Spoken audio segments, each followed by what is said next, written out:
우리 안수 집사님들이 아주 멋진 찬양을 하나님 앞에 올려드렸습니다.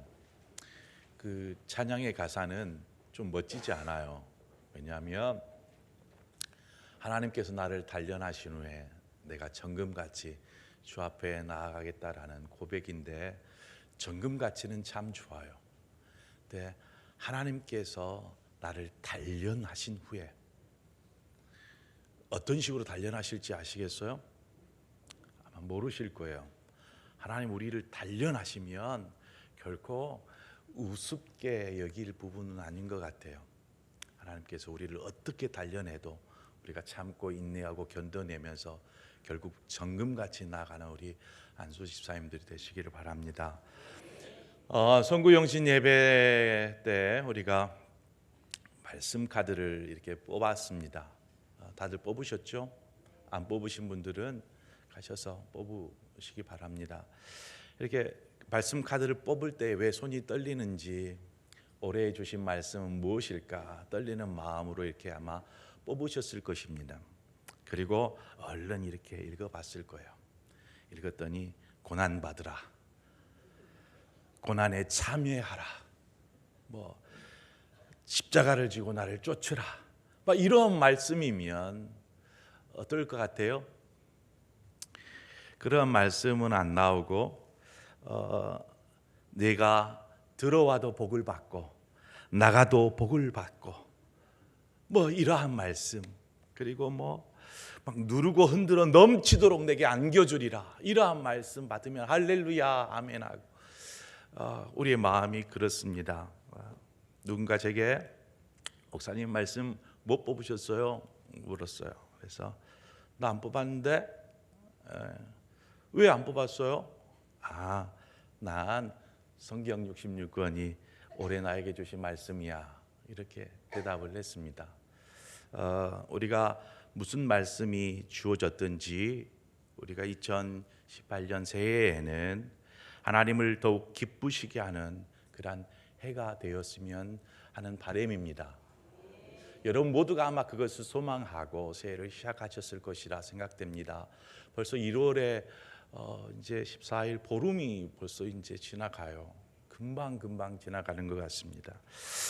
제가 이제 오늘 말씀을 설교할 기회가 되어서 목사님 이제 운남교회 재직 세미나 설교 말씀 전하시고자 떠나셨는데, 오늘 말씀을 준비하면서 오늘 본문을 이렇게 읽으면서 이제 본문을 선택한 이유가 있습니다. 그 이유가 되었던 구절들이 이렇게 쭉 있는데, 무엇보다도 오늘 잠자는 자여 일어나라라는 말씀의 제목은 바로 저기 연수막에 있는 성도들이여 일어나 깨어 움직여라라는 이 말씀하고 함께 연관 지어져서 말씀을 이렇게 제가 준비를 했습니다. 본문을 보다 보면 몇 군데 말씀이 나오는데 제가 미리 이것을 다 알려드릴게요. 10절에 보면 주를 기쁘시게 할 것이 무엇인가, 14절에 잠자는 자여 깨어서 죽은 자들 가운데 일어나라, 17절에 주의 뜻이 무엇인가 이해하라, 19절에 너희의 마음으로 주께 노래하며 찬송하며, 21절에 그리스도를 경외함으로 피차 복종하라. 지금 몇 구절을 제가 읽어드렸는데 이것이 오늘 제 말씀의 줄거리입니다. 제가 핵심들만을 말씀해서 해서 여러분의 말씀을 드립니다.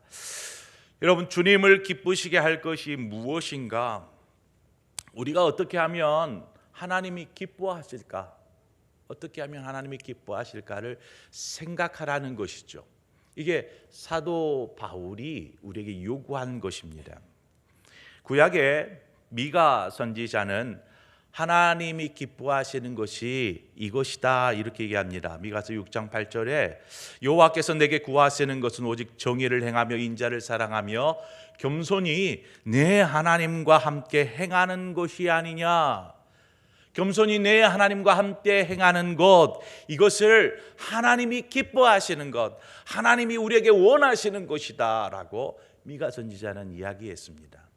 근데 이제 미가 선지자가 활동하던 시대에 활동하던 당시의 이스라엘의 영적인 상태를 이야기하면서 이 내용의 메시지를 전하는 것입니다. 주님을 떠나서 불의를 행하고 우상을 섬기는 이스라엘 백성들을 향하여서 이제 그런 것 다 버리고 겸손히 하나님만 쫓고 하나님과 함께 행하는 것, 그것이 하나님께서 기뻐하시는 것입니다 라고 미가 선지자가 외쳤던 것입니다. 자, 그러면 오늘 본문에 사도 바울은 에베소 교회에 어떠한 모습을 보았을까요? 에베소 교회 안에 하나님의 백성들, 하나님의 자녀들이 여전히 어둠의 일을 좋아하고 옛 습관을 벗어버리지 못한 모습을 사도 바울이 본 것입니다. 신앙생활을 계속해 오는데 에베소 교회의 성도들이 옛 습관을 버리지 못하는 것이죠. 어둠의 일을 떠나지 않고 여전히 머물러 있는 것입니다. 그래서 에베소 교회의 성도들에게 도전의 메시지를 전하는 것입니다. 하나님께서 기뻐하시는 것, 8절에 보니까 빛의 자녀들처럼 행하라. 하나님께서 기뻐하시는 것을 이렇게 얘기합니다. 빛의 자녀들처럼 행하십시오. 이것을 하나님이 기뻐하십니다. 하나님께서 기뻐하시는 것, 즉 빛의 자녀들처럼 행하라 라는 말은 곧 어둠의 일을 버리라 라는 말로 바꿀 수 있겠죠. 새해가 되면 우리가 많은 새로운 것들을 결단합니다. 우리가 오전 예배에도 목사님 말씀하셨던 것처럼 결단을 하죠. 그런데 그 결단이 오래가지 못하고 작심삼일, 얼마 지나지 않아서 또 그냥 수르르 무너져 버리는 것입니다. 다시 원상태로 돌아가 버리는 것이죠. 에베소 교회의 성도들 안에 그 모습이 있었던 것입니다. 거기에서 나름 결단하고 각오하고 결심하고 했겠죠. 하지만 바울이 볼 때에 여전히 어둠의 일을 벗어나지 못하고 그냥 원상태로 돌아가는 것입니다. 왜 그러한 일이 벌어질까 보니까 자신의 의지로 뭔가를 해보려고 하다가 결국 쉽지 않으니까 주저앉기 때문인 것을 발견하게 됩니다. 분명 자신의 의지가 없어서는 안 됩니다. 자신의 의지로 결단하는 것은 매우 중요합니다. 하지만 그 의지만을 가지고 뭔가 변화를 시도하려고 하고 자신의 의지로 일어나 깨어보려고 하는 것들은 결국 그 의지가 무너지면 쉽사리 원상태로 돌아가 버리게 된다라는 것이죠. 그래서 분명한 의지가 필요하지만 의지보다 먼저 우리가 선행되어져야 될 것이 있습니다. 그것은 베드로후서 2장 9절 중반 이하에 나오는 것처럼 너희를 어두운 가운데서 불러내어 그의 기이한 빛에 들어가게 하신 이의 아름다운 덕을 선포하게 하려 하십니다. 즉 우리가 빛의 자녀가 된 것은 어둠의 일을 벗어버리고 빛의 자녀가 된 것은 우리의 의지가 아니라는 것입니다. 어두운 데서 불러내어 그의 기이한 빛에 들어가게 하신 이 하나님께서 우리로 하여금 어두움 가운데서 불러내어 그의 기이한 빛 가운데로 빛의 자녀로 불러들이셨다라는 것입니다. 그 주체가 우리가 아니다라는 것이죠. 하나님이 그렇게 하신 것입니다. 하나님께서 우리로 하여금 빛의 자녀가 되도록 하셨는데 그러면 우리 안에 무슨 자격이 있어서 우리 안에 어떤 선한 것이 있어서 하나님께서 그렇게 하셨을까요? 아닙니다. 아무리 돌아보아도 우리 안에 그러할 만한 자격도 우리 안에 어떤 선한 것도 발견할 수 없더라는 것이죠. 그럼에도 불구하고 하나님은 우리를 어두움 가운데서 불러내셔서 그의 기이한 빛에 들어가게 하셨다라는 것입니다. 그래서 우리가 빛의 자녀가 된 것은 하나님의 은혜라 이렇게 얘기하는 것이죠. 이것이 먼저 선행되어야 합니다. 나를 지으신 이가 누구라고요? 하나님. 나를 부르신 이가 누구라고요? 나를 보내신 이가 누구입니까? 하나님. 그래서 나의 나 된 것은 하나님의 은혜라 우리가 찬양하지 않습니까? 자, 그러면 우리가 본문의 말씀을 이렇게 읽다 보면 조금 잘못 오해하는 경우가 있습니다. 나는 하나님께서 자격도 없고 선한 것도 없지만 어두움 가운데서 불러내어 빛의 자녀가 되게 하셨는데, 빛의 자녀로서 뭔가 열매가 오늘 9절에도 빛의 열매는 모든 착함과 의로움과 진실함 이런 것이 있다고 하는데, 뭔가 우리 안에 빛의 자녀가 되었으면 열매를 맺어야 되지 않겠습니까? 그런데 열매가 있어야 되는데 자신을 돌아보니까 어떤 착함도 없고 의로움도 없고 진실함도 찾아보기 어렵다라는 것이죠. 여러분 스스로를 한번 돌아보십시오. 내 안에 착하고 의롭고 진실하고 이러한 모습이 잘 이렇게 열매 맺고 있는지, 스스로를 생각해 보니까 이러한 열매들을 찾아보기 힘든 것이죠. 그래서 언뜻 드는 생각이 빛의 열매가 나한테는 많이 없네. 그러면 나는 빛의 자녀가 아닌가? 혼돈이 일어나기 시작하는 것입니다. 우리가 또 이 열매하면 또 우리 쉽게 이야기하는 열매 있잖아요. 뭔 열매죠? 성령의 열매. 갈라디아에서 나오는 6장 22절 이하에 나오는 성령의 열매.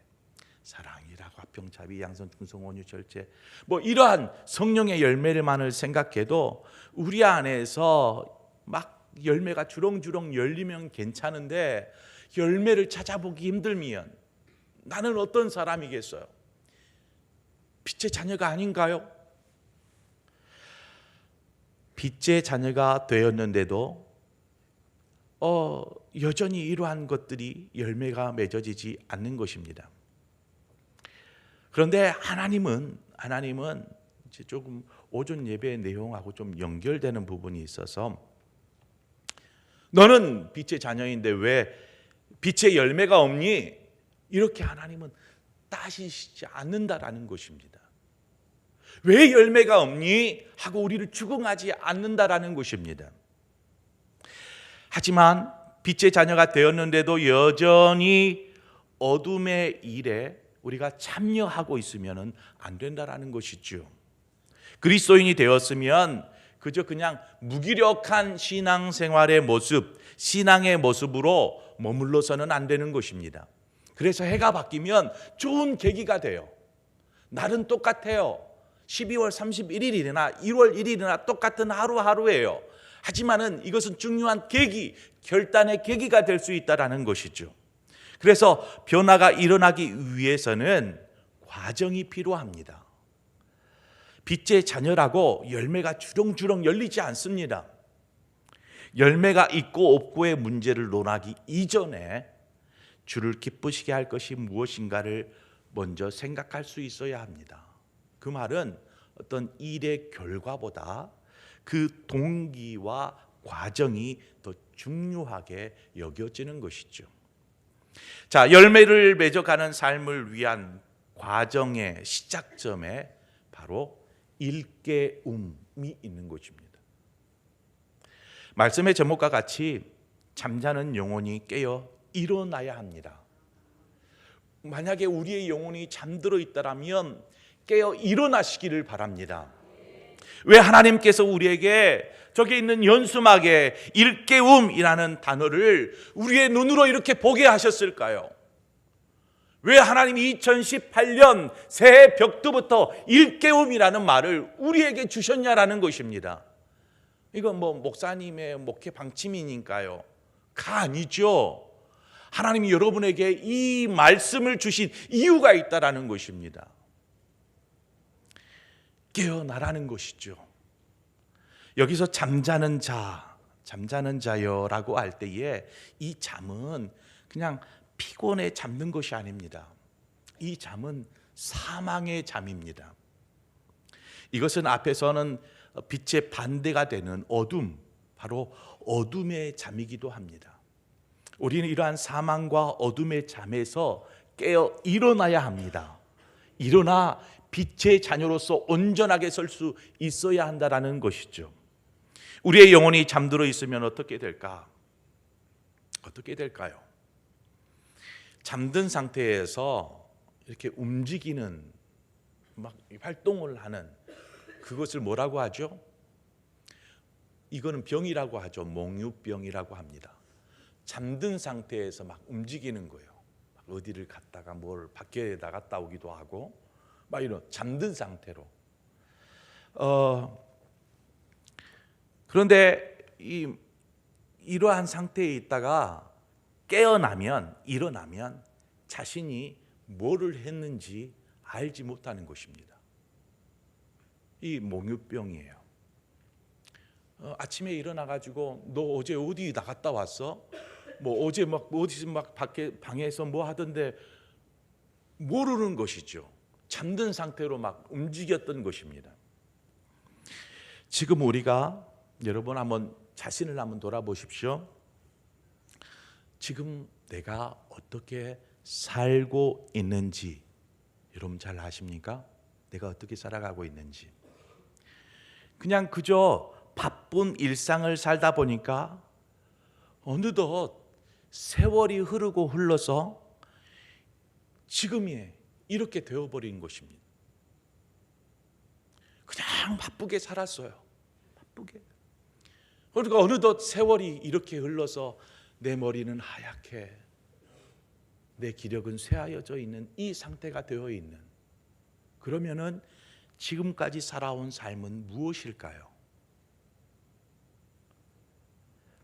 분명히 과거에 바쁘게 살면서 뭔가를 하기는 했는데 뒤돌아보면 뭘 했는지 모르는 것입니다. 내가 뭘 하면서 살았지? 이것이 무엇인가요?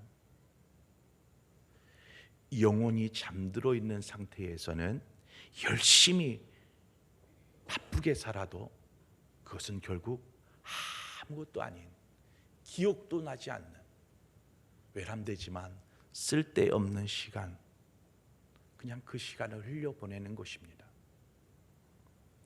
왜 성경에 오늘 말씀에 세월을 아끼라 말씀할까요?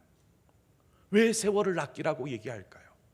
그냥 뭔가를 열심히 해요. 바쁘게 해요. 그런데 뒤돌아보면 남은 게 아무것도 없어요.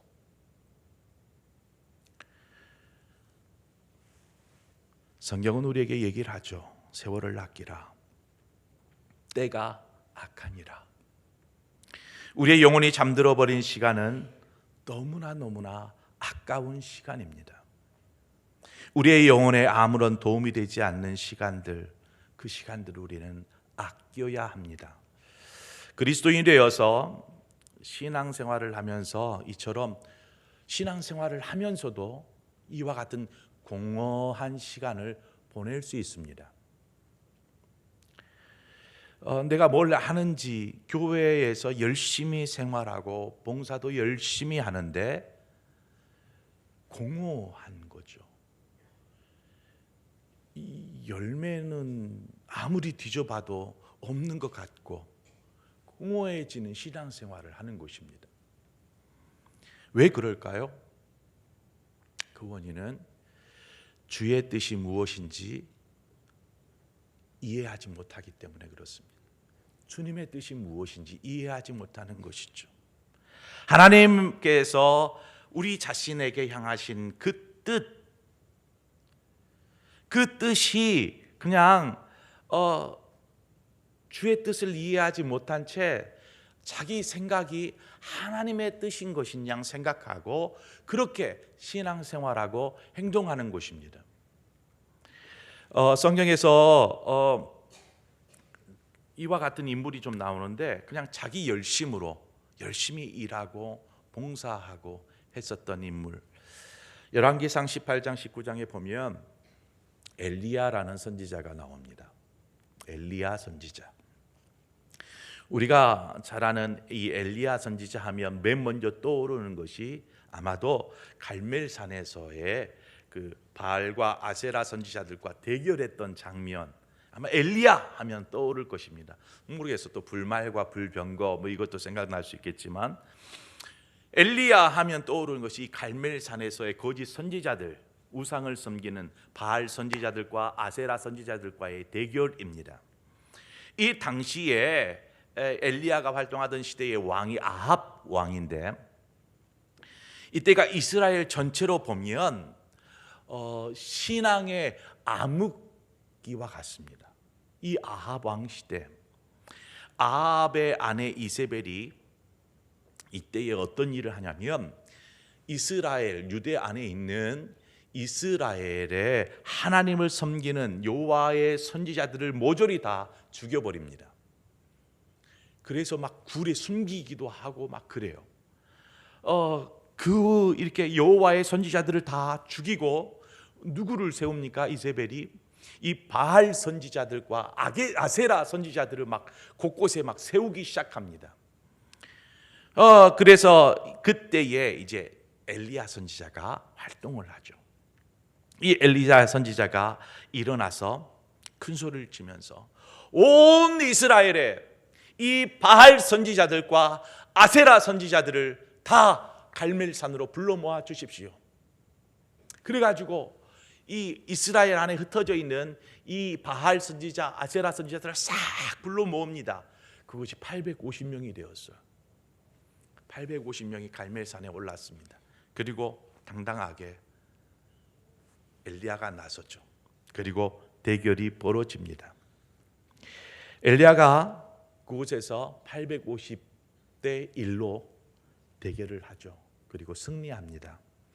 그리고 나서 어떻게 하냐면 그 850명의 바알과 아세라 선지자들을 모조리 죽여버립니다. 이 소식을 나중에 이세벨이 전해 듣습니다. 엘리야가 이 갈멜산에 대결해가지고 이기고 나서 모든 바알 선지자와 아세라 선지자 850명을 다 죽여버렸다라는 말을 듣고 이 일을 갈면서 엘리야를 죽이기 위해 사람을 보냅니다. 자, 이에 엘리야가 자기의 생명이 지금 위험에 처했다라는 것을 알고 도망을 칩니다. 그리고 호렙산에 가서 숨습니다. 그곳에서 하나님께서 엘리야에게 찾아오시죠. 하나님께서 엘리야에게 내가 어찌하여 여기 있느냐라고 물으십니다.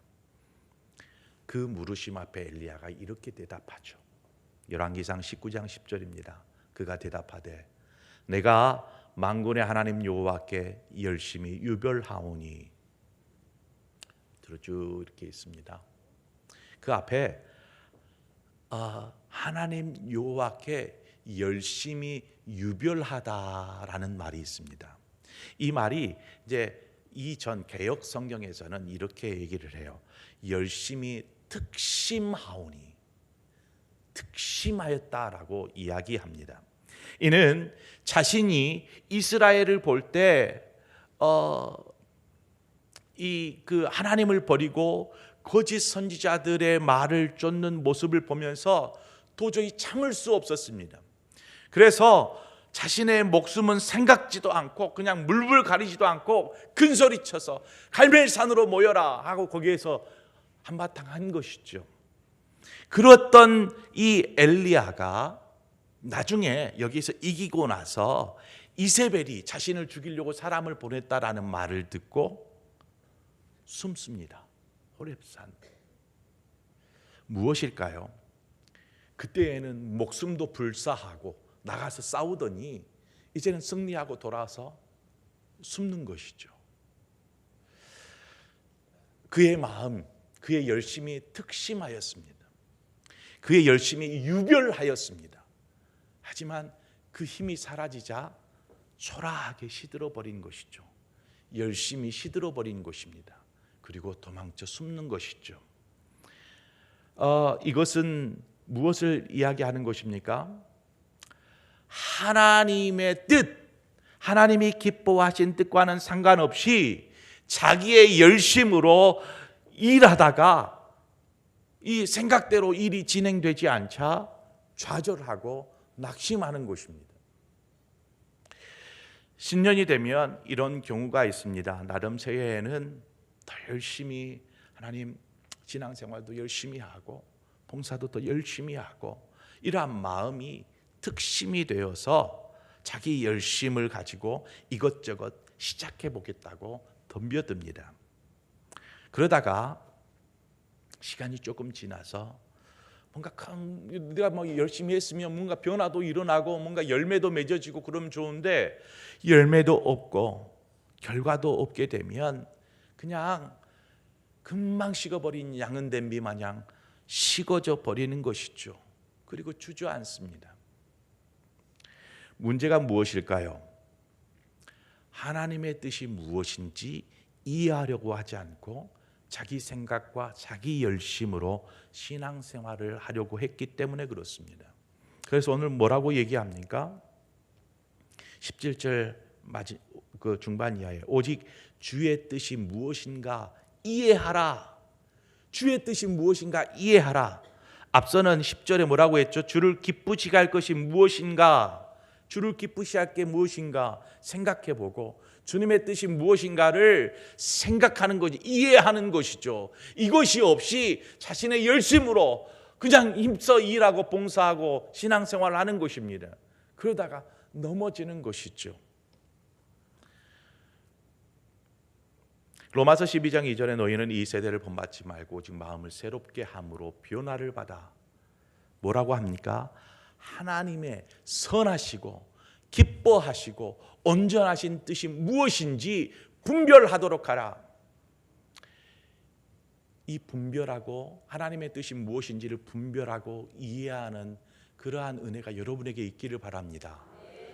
그렇지 않으면 뭔가 열심히 주를 위해서 하는 것 같지만 결국 그것이 시험에 들어버릴 수 있고 그것이 더 낙심으로 치닫게 해버릴 수 있다라는 것입니다. 그리스도인은 하나님의 뜻이 무엇인지를 분별하고 이해하고 알아야 합니다. 잘 몰라도 여러분 잘 모를 수 있어요. 하나님의 뜻이 무엇인지 구해야지요. 찾아야지요. 이해하려고 노력해야지요. 항상 기뻐하라, 쉬지 말고 기도하라, 범사에 감사하라. 이는 그리스도 예수 안에서 너희를 향하신 하나님의 뜻이니라. 하나님의 뜻이 분명하게 나와 있어요. 항상 기뻐하라, 쉬지 말고 기도하라, 범사에 감사하라. 우리는 하나님의 뜻에 주목해야 합니다. 이것만 하나님의 뜻인가요? 오늘 본문에 우리를 향하신 하나님의 뜻이 무엇이라고 이야기합니까? 오늘 본문에 18절 말씀 정리를 하자면 그렇습니다. 방탕에서 벗어나 성령으로 충만함을 받으라. 하나님이 저와 여러분을 향하신 하나님의 뜻이라는 것입니다. 방탕에서 벗어나 성령의 충만을 받으라.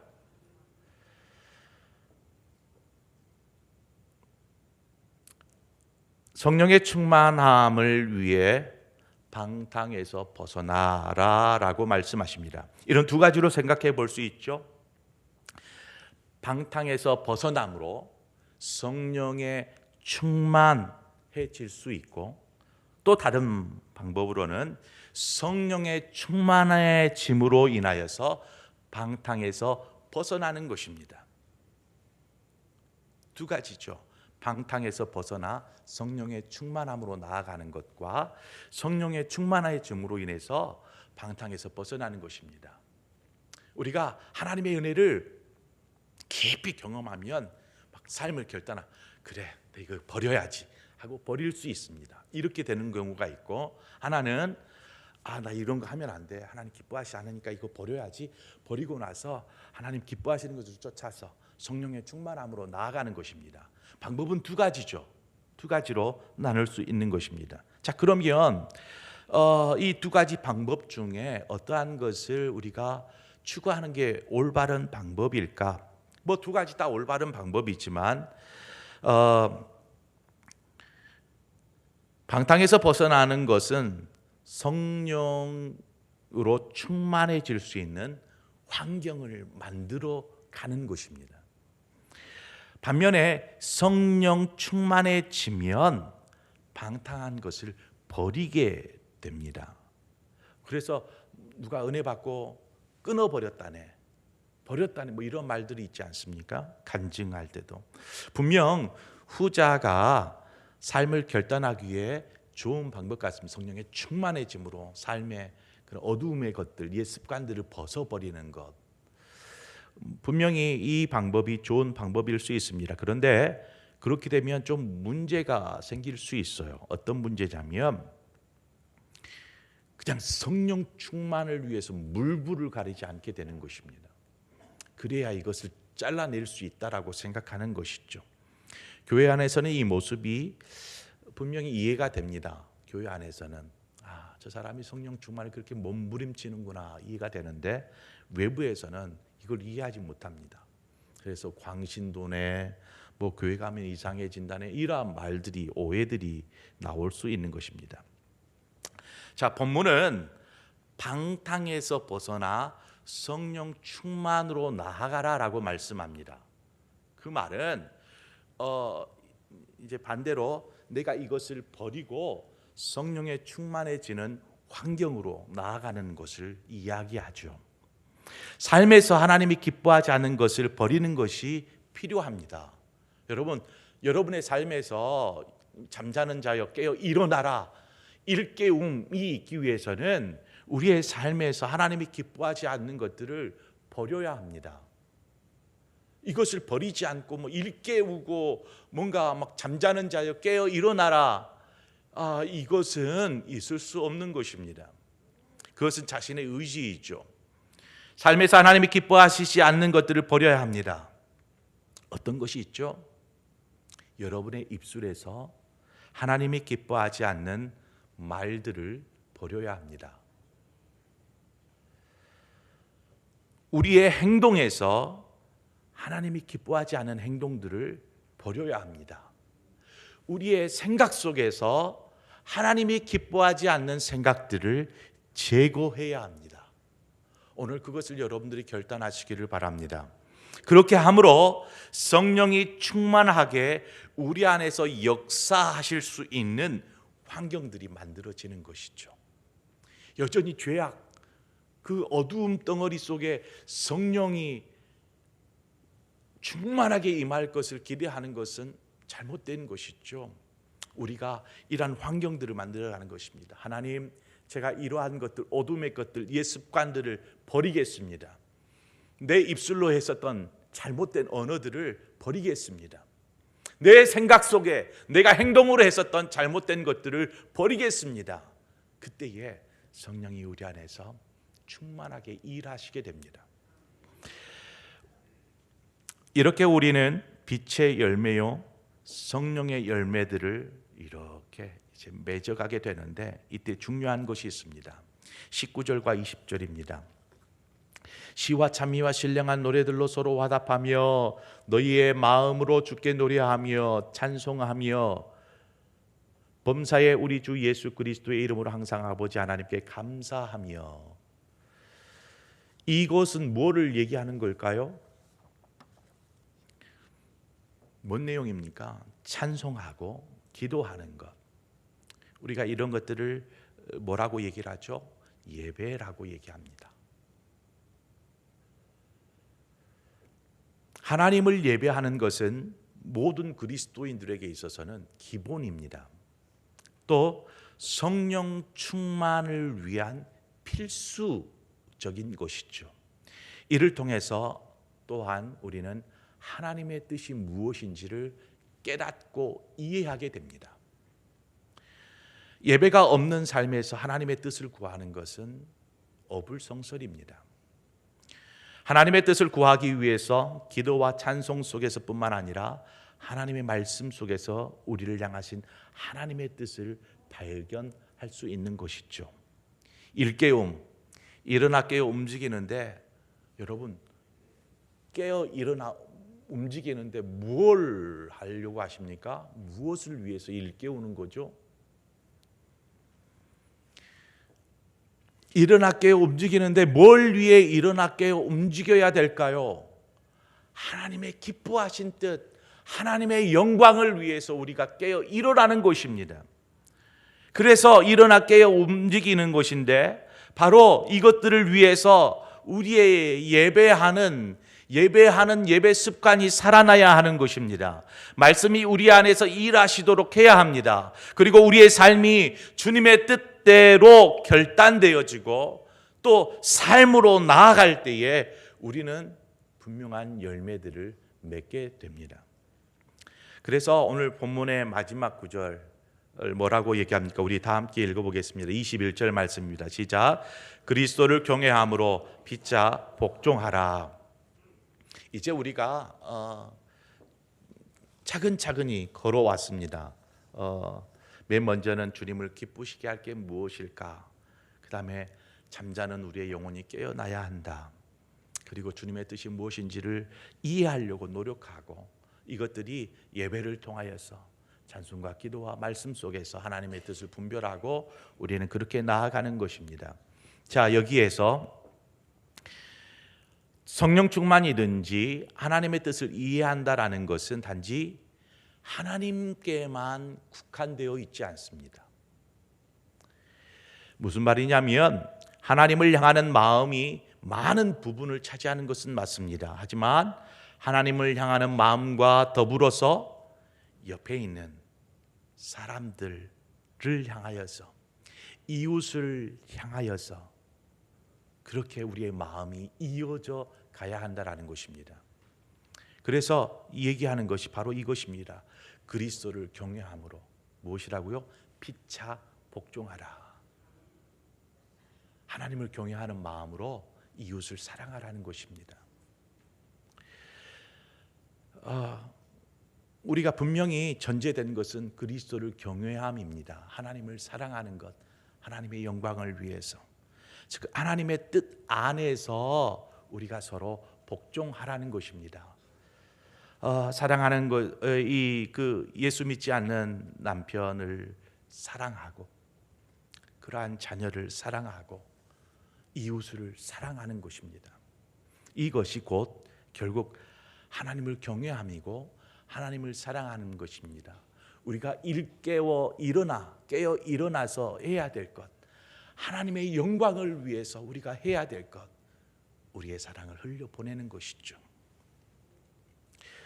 막 죽이네 살리네, 공부를 왜 안 하네, 막 큰소리 치다가 주일이 되어서 교회 갑시다 라고 하면 누가 가겠습니까?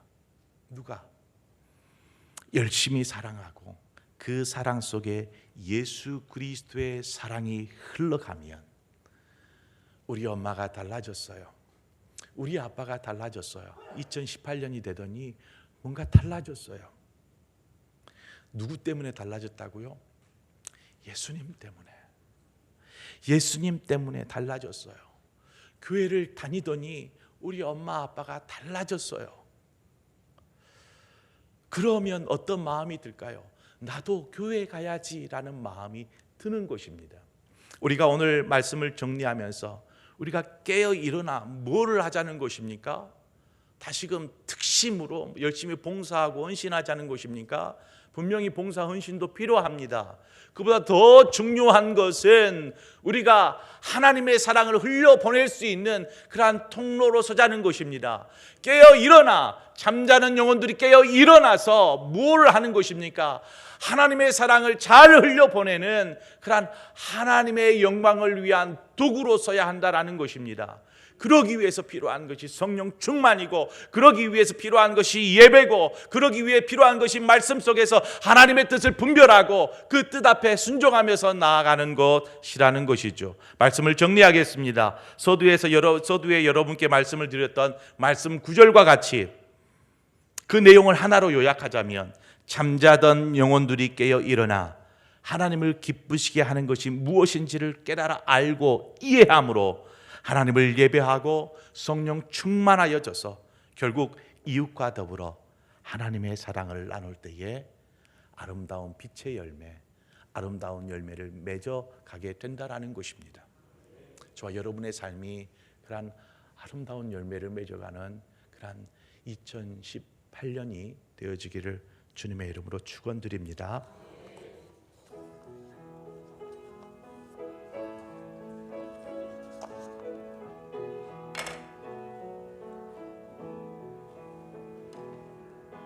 나의 등 뒤에서 나를 도우시는 주, 나의 인생길에서 지치고 고나여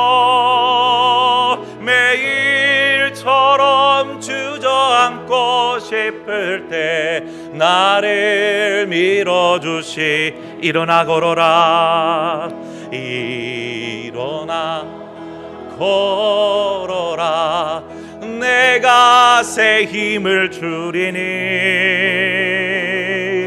일어나 너 걸어라, 내 너를 도우리. 나의 등 뒤에서 나를 도우시는 주, 평안히 길을 갈 때 보이지 않아도 지치고 고나여 넘어질 때면 다가와 손 내미시네. 일어나 걸어라, 내가 새 힘을 주리니. 일어나 너 걸어라, 내 너를 도우리. 우리 다 같이 자리에 일어나셔서 나의 등 뒤에서 나를 도우시는 주,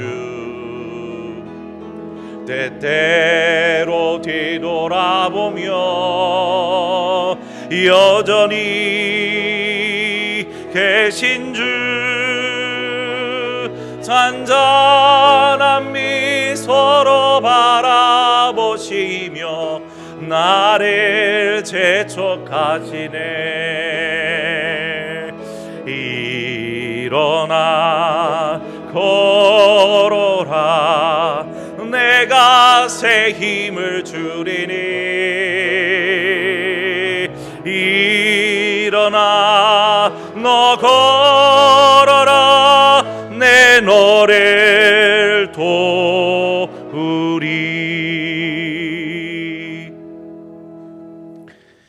이제는 우리 주 예수 그리스도의 구속의 은혜와 하나님의 사랑과 성령의 교통하심이 이제 2018년을 맞이하며 다시금 우리의 신앙과 영혼을 깨워 하나님이 기뻐하신 뜻이 무엇인지를 분별하고 하나님의 영광을 드러내는, 사랑을 흘려보내는 그러한 하나님의 귀한 축복의 통로가 되기로 결단하며 나아가는 사랑하는 모든 심령들을 위해 이제로부터 영원토록 함께하여 주옵시기를 간절히 축원하옵나이다. 아멘.